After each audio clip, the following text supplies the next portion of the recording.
Hello students, सब कैसे हो?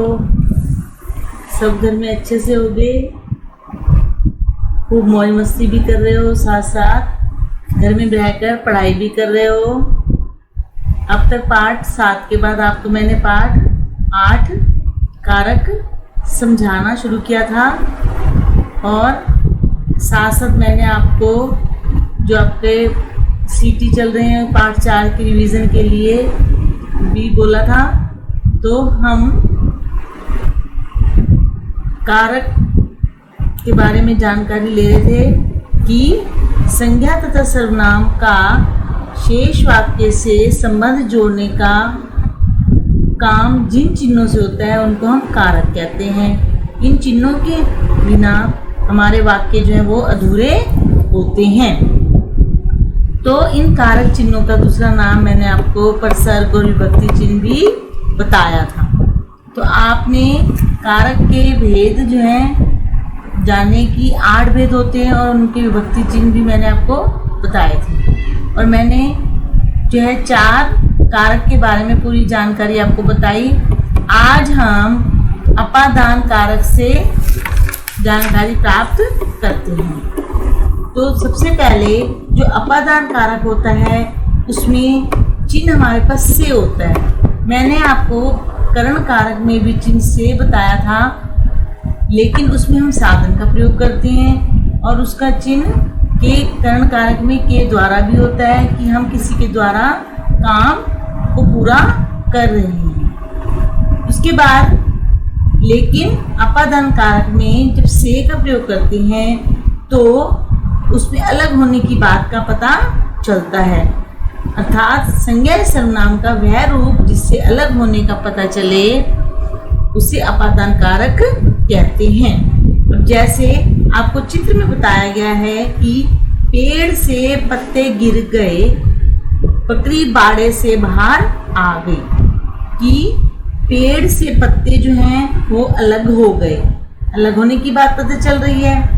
दूसरे में जो बकरी जहाँ पर रह रही थी उस स्थान से बाहर आ गई, जिसको बाड़ा बोलते हैं, तो उस स्थान से अलग हो गई, इसलिए से का प्रयोग हो रहा है। ये भी अपादान कारक का चिन्ह है। उसके बाद हमारे पास आता है संबंध कारक, जिसमें संज्ञा या सर्वनाम का जो है जिससे वाक्य में आए अन्य व्यक्ति या वस्तु से उसके संबंध के बारे में जानकारी होती है, उसे हम संबंध कारक कहते हैं। जैसे यहाँ पर यह ताले की चाबी है, लड़की के हाथ में जो है ताले की चाबी है।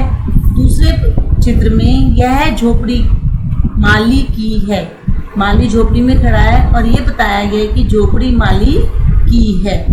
तो ताले की और माली की में हमें संबंध पता चल रहा है, यहाँ पर जो है ये संबंध कारक है।